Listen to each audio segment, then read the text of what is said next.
So I will show you the results of this study we did for Febiac, titled Commuting by Motorcycle Impact Analysis. So the research question in this study is as follows.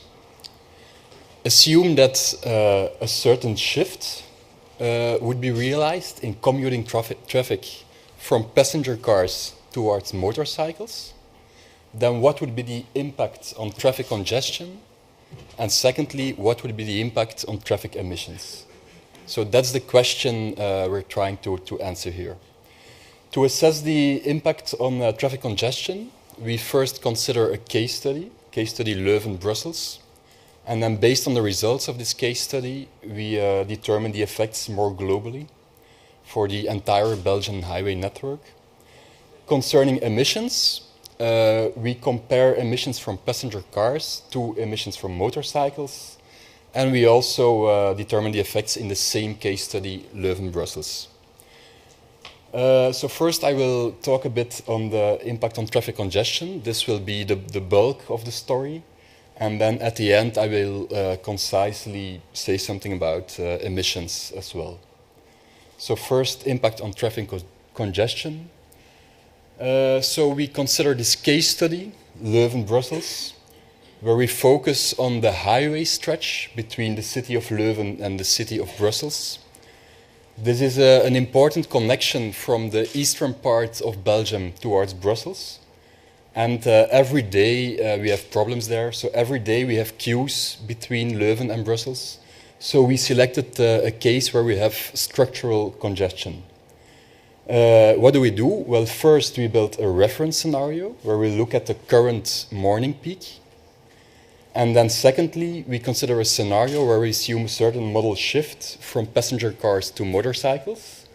We assume a shift of 10% of passenger cars to motorcycles. And then by comparing this modal shift scenario to the reference scenario, we can see what the effects of the modal shift actually are. So first we built this reference scenario, morning peak 2011. So we make traffic simulations for this case study Leuven, Brussels. And we do this with a traffic flow model, with a dynamic traffic flow model. And in these simulations from this flow model, we can see how queues build up and how they disappear. So how queues propagate in a network. I will show you an example of that in a minute. To make sure that we make realistic simulations, we first collect detailed input data. So for example, for our sites, we have on 7 different locations, we have traffic counts from the Flemish Traffic Center. These traffic counts, they include, well, we have them for every 5 minutes during a whole month. And they include traffic volumes, traffic speeds, traffic composition. And so also for every network section that we consider, we know the maximal throughput of traffic. We know the capacity of each network section. So this site is very well monitored. And we know everything we need to know to make realistic simulations. This is the result of such a simulation. So we consider here the reference scenario, so the current situation on this highway stretch between the city of Leuven and the city of Brussels.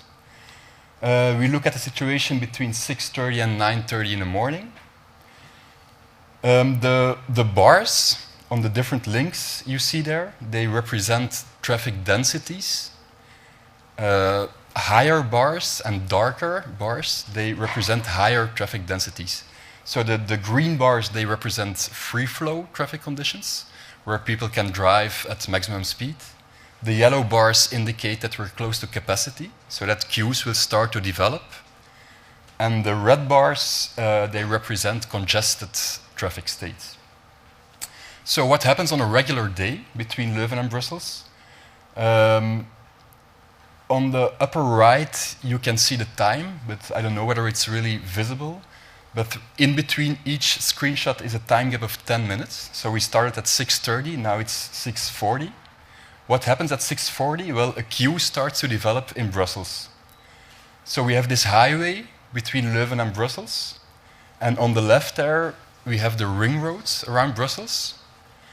And this ring road doesn't have enough capacity to accommodate both flows on the ring road itself and on the highway Leuven-Brussels.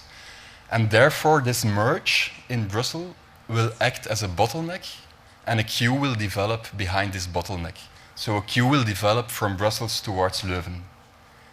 As we proceed in time, you will see that this queue will grow in the direction of Leuven. Now it's 7 o'clock. When we go a bit further, at 7:30 right now, we see that the queue has spilled back all the way back from Brussels till Leuven. 7:40, 7:50, 8 o'clock, starting from 8 o'clock, traffic demand will start to drop a bit, and then the queue will gradually disappear again. 8:40, 8:50, 9:10, the queue has disappeared. This is what happens on a regular day between Leuven and Brussels. Of course, there are variations from day to day, but this can be seen as what happens on a regular day. That's the reference scenario.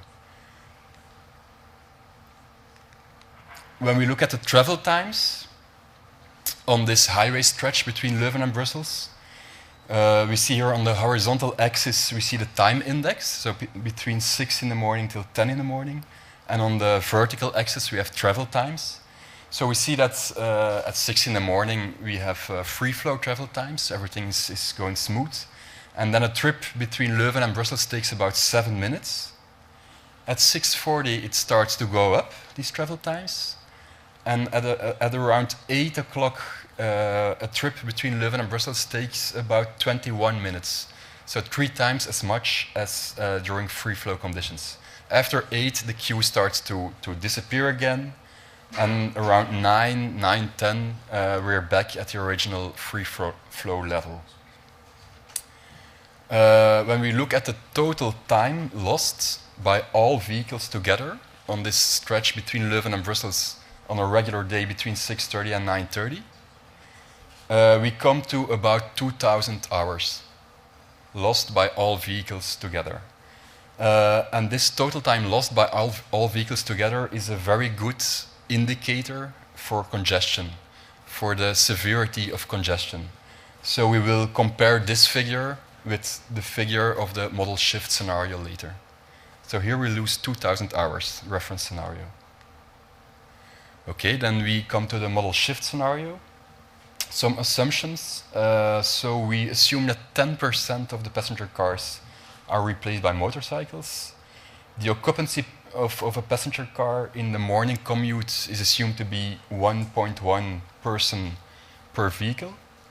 The occupancy of a motorcycle in morning commute is assumed to be 1 person per vehicle. So this means that 10 passenger cars will be replaced by 11 motorcycles in our model shift scenario. Then we come to a crucial assumption in our model shift scenario, which is about the passenger car equivalent of the motorcycle. What is this, the passenger car equivalent? Well, this passenger car equivalent of a motorcycle expresses how many cars would have the same effect on traffic flows as 1 motorcycle. So how many cars are equivalent with 1 motorcycle? We looked a bit deeper into this, and we checked all available literature on this topic. And then we came up with the relation you see there. On the horizontal axis, we have traffic density. On the vertical axis, we have the passenger car equivalent. And what this relationship basically says is, for low traffic density, so when there is only little people on the highway, the passenger car equivalent is assumed to be 1. So then passenger cars or motorcycles, they behave like passenger cars. They take as much space on the road as a passenger car would do. But when traffic becomes more dense and when speed starts to drop, then motorcycles will take less space on the road. They will keep less distance to the vehicles in front of them, or they will start to drive in between 2 lanes and so on. And then the passenger car equivalent of the motorcycle will be less than 1. And what we assume here is that at the point of capacity, so when queues start to develop, the passenger car equivalent of the motorcycle will be 0.5. This means that at this point, 2 motorcycles are equivalent with 1 car. And this figure corresponds to what we found in literature. And then in an extreme case of congestion at maximum density, when all vehicles come to a complete standstill, then we assume that all motorcycles will drive in between 2 lanes, and then the passenger car equivalent is 0. And between these 3 points, we assume a linear progress of the passenger car equivalent. So this is maybe a bit theoretical, but this is a crucial assumption we make in this model shift scenario.